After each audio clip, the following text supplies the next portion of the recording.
The 12th of March, 1938. German troops crossed the Austrian border without resistance, and within hours, swastika flags hang from public buildings across Vienna. Crowds gather in the city center, cheering, saluting, and welcoming the union with Nazi Germany. Loudspeakers broadcast triumphant speeches, church bells ring, and the atmosphere is filled with excitement, fear, and uncertainty at the same time.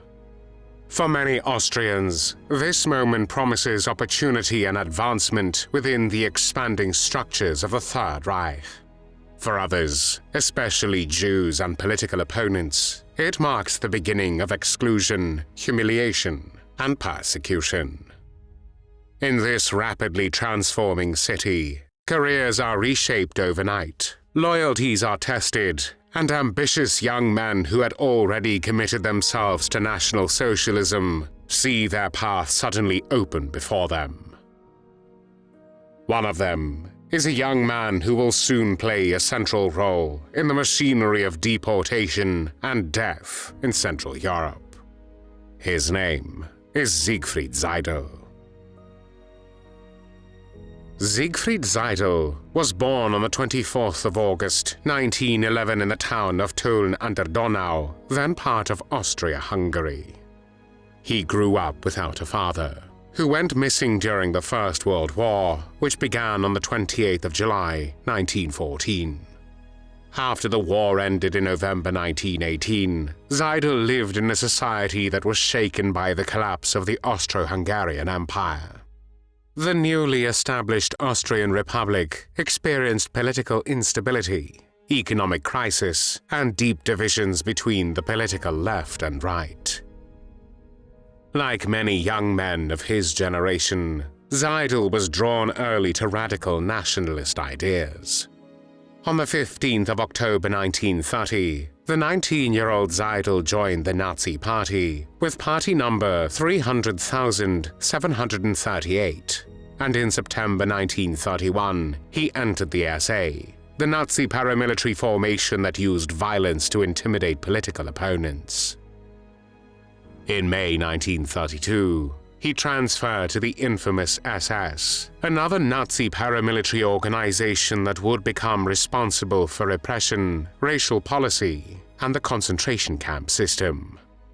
His decision to join these organizations, long before the annexation of Austria, shows that his commitment to Nazism was not opportunistic, but ideological. From 1935 until 1938, Seidl studied history and German studies at the University of Vienna. The annexation of Austria into the German Reich in March 1938, known as the Anschluss, transformed Austrian political life. Opponents were soon persecuted, and Jews were rapidly excluded from public life. On the 2nd of March 1939, Seidl married Elisabeth Stieber, a former kindergarten teacher and a devoted member of the Nazi Party and of the National Socialist Women's League, an organization that mobilized women in support of the Nazi regime. The couple had 3 children. Their private life unfolded alongside Seidl's growing role inside a system that was preparing for war and mass persecution and murder. The Second World War started on the 1st of September 1939, when Nazi Germany invaded Poland. Soon after the outbreak of war, Seidl was called into police service because of his SS membership. In January 1940, he was attached to the Reich Security Main Office, also known as the RSHA, the central authority that coordinated the secret police, the criminal police, and the intelligence services of the Nazi regime. Within the organization, he worked in Department 4B4 under Adolf Eichmann, who was responsible for organizing the deportation of Jews from across Europe. After joining the RSHA, Seidl was sent to Poznan, in German-occupied Poland, where he was responsible for the resettlement of Poles and Jews from the newly annexed territories of the Third Reich. In October 1941, Eichmann ordered Seidl to establish the Theresienstadt Ghetto in the Protectorate of Bohemia and Moravia, roughly 60 kilometers, about 37 miles north of Prague. The Protectorate had been created after Germany occupied the Czech lands in March 1939 and Czechoslovakia was destroyed. Theresienstadt was intended to serve several purposes. It functioned as a transit camp for Jews from Germany, Austria, and the Protectorate, who were to be deported to extermination camps in Eastern Europe. At that time, it was used for propaganda, presented as a model Jewish settlement to mislead the international community, including the representatives of the International Red Cross. From November 1941 until July 1943, Seidl served as commandant of the Theresienstadt Ghetto. Under his authority, approximately 121,000 people were deported to Theresienstadt, of which around 25,000 died there, and almost 44,000 people were deported further east, where most of them were murdered. The Theresienstadt Ghetto was overcrowded from the beginning. Food was scarce, medical care insufficient, and sanitation was poor. The majority of inmates were elderly, making them especially vulnerable. Seidl exercised wide powers. He insisted on strict discipline and demanded to be addressed formally as Mr. Camp Commandant.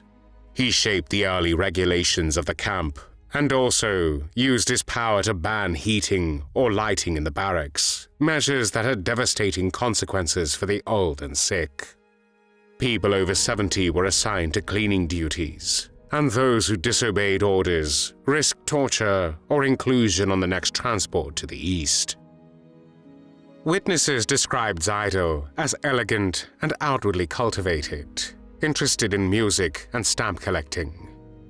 Together with his family, he lived in a 3-bedroom apartment at a nearby hotel, owned a riding horse, enjoyed hunting, and owned a sports car and a Mercedes company car.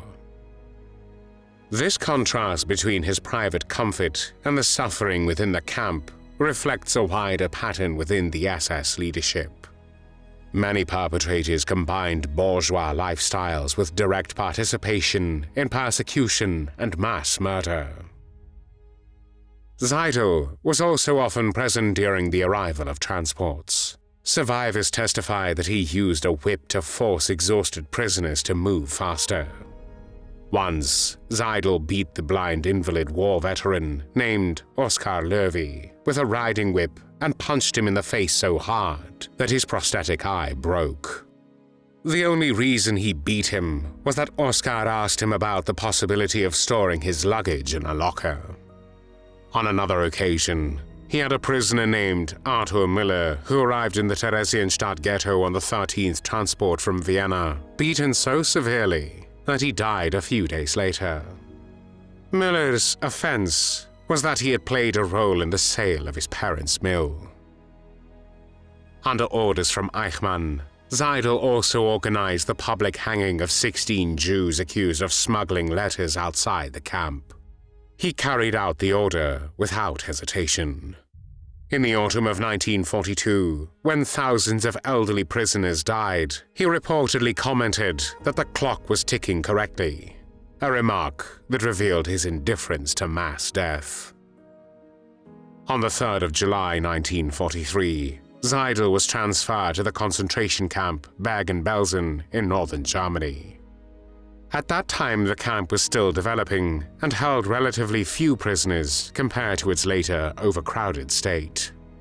Seidl served in Bergen-Belsen as head of the camp Gestapo and was responsible also for the Jews from neutral countries and regions such as Spain or South America who were interned there. Allegedly, he interfered with personal documents and placed some individuals on deportation lists to Auschwitz, where extermination was systematic. From Bergen-Belsen, he transferred to the Mauthausen concentration camp in Austria to prepare for the deportation of Hungarian Jews. In March 1944, Seidl traveled to Budapest and joined the 5th Einsatzgruppe, a mobile SS killing formation. He became part of the Special Deployment Command of Eichmann, which coordinated the deportation of Hungarian Jews. Between the 15th of May and the 9th of July 1944, in less than 60 days, approximately 440,000 Jews were deported from Hungary. The majority were transported to Auschwitz-Birkenau, and upon their arrival, around 80% were sent directly to the gas chambers. Crematoria could not keep up with the number of bodies, and open pits were used to burn the dead. Seidl participated in the organization of confiscations and deportations in the city of Debrecen, and later oversaw Hungarian Jews held in forced labor camps and concentration camps in Vienna and Lower Austria. The war in Europe ended on the 8th of May, 1945. After the collapse of Nazi Germany, Seidl attempted to hide in Austria. He was living under a false name in Vienna, but he was arrested in July 1945 and initially held by American occupation forces before being transferred to Austrian custody.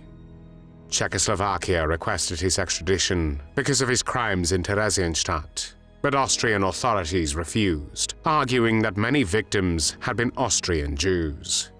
In October 1946, Seidl was brought before the Austrian People's Court, a special tribunal established to prosecute Nazi crimes and collaboration. He faced charges related to executions and abuses committed during his leadership of Theresienstadt.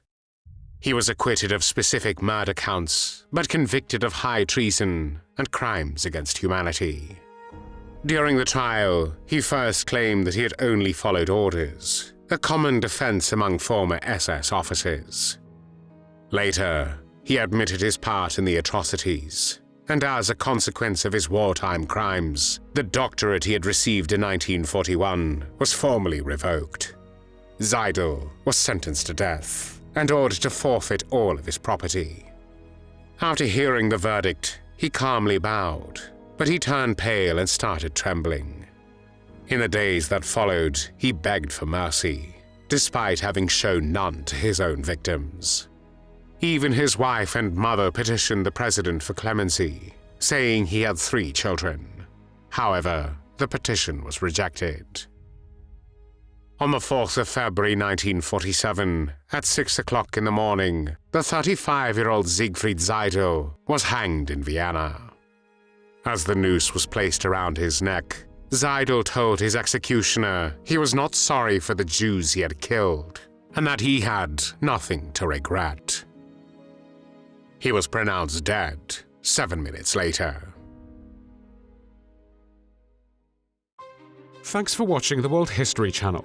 Be sure to like and subscribe, and click the bell notification icon so you don't miss our next episodes. We thank you, and we'll see you next time on the channel.